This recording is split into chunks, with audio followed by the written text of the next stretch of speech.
برطانیہ میں امیگریشن کو سیاسی جماعتیں سیاسی کارڈ کے طور پر استعمال کرتی ہیں۔ جب بھی برطانیہ کی اکانومی کو بہتر کرنا ہو تو دنیا کے دیگر ممالک سے افرادی قوت کو بلایا جاتا ہے۔ امیگریشن برطانیہ کی کامیابی کا ایک اہم حصہ ہے۔ گلوبل ٹیلنٹ کے لیے دیگر ممالک سے لوگوں کو برطانیہ آنے کی دعوت دینا ہوگی۔ ان خیالات کا اظہار نامور قانون دان فرحان فرانی نے دنیا نیوز سے خصوصی گفتگو کے دوران کیا۔ انہوں نے مزید کیا کہا، جانتے ہیں ناصر اقبال سے۔ گزشتہ دنوں برطانوی جو وزیر اعظم ہیں کیئر سٹارمر، انہوں نے ایک نئی امیگریشن پالیسی کا اعلان کیا، جس کی وجہ سے ہماری جو پاکستانی اسپیشلی جو کمیونٹی ہے اس کے اندر ایک تذبذب کا شکار ہوگی۔ لوگ پریشان دکھائی دیے، جن لوگوں کے عزیز و کرب پاکستان میں ہیں، جو یہاں پر آنا چاہتے ہیں، اور جو فیملیز یہاں پر رہ رہے ہیں، جو لوگ اسٹوڈنٹ ویزے پہ ہیں، جو کیئر ورکر ویزے پہ ہیں، وہ سب لوگ پریشان دکھائی دیے۔ اسی سلسلے میں ہم نے آج بات کرنے کے لیے فرحان فرانی جو ایک لا فرم ہے سینٹرل لنڈن کے اندر، ان سے معلومات لے کر اپنے جو ہمارے ناظرین ان تک پہنچانے کی کوشش کریں گے۔ آپ کے وقت دینے کا بہت شکریہ۔ لوگ بڑے پریشان ہیں، 2 ملین سے زائد کی کمیونٹی یہاں پر برطانیہ میں آباد ہے۔ کیا کہتے ہیں کہ وہ کیوں پریشان ہیں اور ان کا حل کیا ہے؟ امیگریشن کو ایک سینٹیمنٹ کے طور پہ یوز کیا جاتا ہے، الیکشن کو جیتنے کے لیے، الیکشنز کو ہرانے کے لیے، اور ابھی ریسنٹلی جو ورڈنگ ہے وہ کافی اسٹریٹ فارورڈ ہے اس حوالے سے کہ British migration will reflect British economic needs. تو مینج مائگریشن ہوگی، لیکن مائگریشن برٹن کی سکسیس اسٹوری کا حصہ ہے۔ اسٹرانگ اکانومی کے لیے مائگریشن امپورٹنٹ ہے، خاص طور پہ یورپین ممالک کے اندر جہاں پہ ینگ بچے ڈیموگرافیکلی کم پیدا ہوتے ہیں۔ اور اگر برٹن نے اپنی گلوبل پوزیشن کو ریٹین کرنا ہے تو ان کو گلوبل ٹیلنٹ کی ضرورت ہے، جس کا مطلب ہے کہ پاکستان ہمیشہ ریلیونٹ رہے گا، کیونکہ پاکستان کے اندر نوجوان ہیں اور ہماری ینگر پاپولیشن زیادہ ہے۔ وہ ایز اے اسٹوڈنٹ باہر آنا چاہتے ہیں، آتے ہیں، اور وہ یہاں پہ ایک اکنامک رول پلے کرتے ہیں۔ تو میں یہ کہوں گا کہ اس کے اندر جو پروسیس ہے اور سسٹم ہے وہ اسٹریم لائن ہو رہا ہے۔ بالکل گھبرانے کی بات نہیں ہے۔ ہمارے نوجوان پہلے بھی وہاں پہ انگریزی کا ٹیسٹ پاس کرتے تھے، اس کا تھریش ہولڈ تھوڑا زیادہ بڑھا دیں گے، پھر بھی پاس کریں گے۔ اور میں یہ کہوں گا کہ برٹن ہمیشہ ایک بڑی اچھی ڈیسٹینیشن ہے اسٹوڈنٹس کے لیے۔ امریکہ، آسٹریلیا، کینیڈا سے بہتر ہے، کیونکہ جو تھریش ہولڈ انٹری پوائنٹ کے لیے وہ بہت کم ہے۔ آپ نے صرف 1 سال کی یونیورسٹی فیس اپنے بینک اکاؤنٹ میں دکھانی ہے اور آپ اسٹوڈنٹ کے لیے اپلائی کر سکتے ہیں۔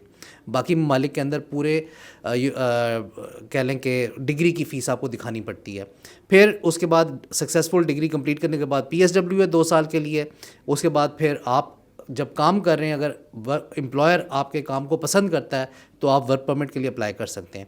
تو یہ ایک پراپر ایک پورا روٹ ہے، اور وہ ویسے ہی قائم دائم ہے۔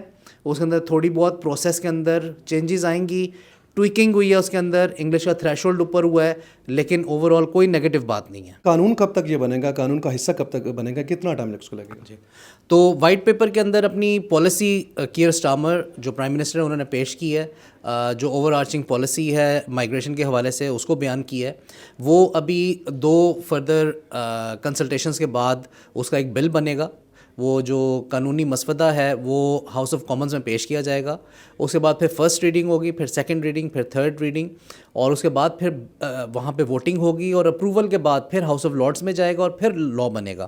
اس کے اندر 4 سے 6 مہینے مزید درکار ہیں۔ اگر آج آپ کو یہاں پہ اپنے انجینئرس پیدا کرنے اور اسکلز کو انہانس کرنا ہے، تو آج اگر گورنمنٹ اپنی کمٹمنٹ، ول اور ریسورسز اور فائنینسز یہاں پہ لگائے گی تو 25 سال کے اندر پھر اس کے اندر چینجز آئیں گی اور آپ کو یہاں پہ انجینئرز ملیں گے۔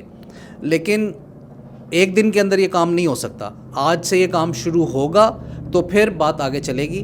اور اس کے اندر بھی جو موجودہ حکومت ہے انہوں نے یہ کہا ہے کہ جو یہاں پہ امپلائرز ہیں جو اوورسیز لوگوں کو بلانا چاہتے ہیں وہی یہاں کے لوگوں کو ٹرین بھی کریں۔ مطلب وہ برڈن بھی انہوں نے امپلائرز کے اوپر ڈالنے کی کوشش کی ہے اس کے اندر، جس کا مطلب یہ ہے کہ حکومت نے اس کے اندر بھی کوئی بہت زیادہ کمٹمنٹ نہیں دکھائی میرے نظریے کے مطابق۔ تو ہوم گرون ٹیلنٹ بالکل ہونا چاہیے، میں بالکل اس بات کے حق میں ہوں، لیکن وہ ایک لانگ ٹرم پالیسی ہے۔ امیجیٹلی اگر آپ نے روبوٹکس کی انڈسٹری یہاں پہ بنانی ہے، آپ کو روبوٹکس انجینئر لانے پڑیں گے۔ آپ نے آرٹیفیشیل انٹیلیجنس کے اندر اگر لیڈ رول پلے کرنا ہے تو آپ کو آرٹیفیشیل انٹیلیجنس کے سائنٹسٹ یہاں پہ لانے پڑیں گے، اور وہ باہر سے ہی آئیں گے، یہاں پہ تو ابھی ہے نہیں۔ فرانٹ لنڈن ملٹی کلچرل ہے، 300 سے زائد زبانیں بولی جاتی ہیں، تو یہ جو امیگریشن اگر وہ جو آج روکنے کی باتیں ہو رہی ہیں، جو نائجل فراج جو جس طرح سے انہوں نے اس پارٹی میں آج جو لوکل الیکشنز میں انہوں نے ون کیا، تو کیا سمجھتے ہیں کہ جو لیبر پارٹی ہے اس کی جو ان کو بیک سیٹ ملا ہے ان کو یہ جو الیکشن میں جو لوکل الیکشنز میں، تو کیا سمجھتے ہیں کہ جو لیبر پارٹی اسی راستے پر چل رہی ہے؟ نائجل فراج فیئر مونگرنگ کرتا ہے، اور اینٹی امیگریشن سینٹیمنٹ سے پلے کرتا ہے بالکل, اور کوئی پہلا پولیٹیشین نہیں ہے. اپنی پولیٹیکل لینڈسکیپ کو گین کرنے کے لیے بہت سارے پولیٹیشینس کرتے ہیں, لیکن ان دی اینڈ وہ کہیں پہ ان کو لے کے نہیں جاتی. گراؤنڈ ریالٹی پریگمیٹزم ہمیشہ پریویل کرتی ہے. برٹن ایک بہت اچھی اکانومی ہے اور یہاں پہ بہت زیادہ اپورچونیٹیز ہیں, اور امیگریشن کے حوالے سے ہمیشہ انگلینڈ جو ہے وہ لوئی وٹون ہے. چاہے چائنا, ہانگ کانگ, سنگاپور, سارے فنڈ مینیجرز یہاں پہ آنا چاہتے ہیں, اپنے بچوں کو یہاں پہ پڑھانا چاہتے ہیں, یہاں پہ پراپرٹیز خریدنا چاہتے ہیں. یہ ہمیشہ ایسے ہی رہے گا. مائیگریشن کی ہمیشہ ضرورت رہے گی. یہ پوری اکانومی اور یورپین ممالک انفارچونیٹلی اور فارچونیٹلی مائیگریشن کے اوپر ڈپینڈنٹ ہیں, جس کی وجہ سے ڈائیورسفیکیشن آتی ہے.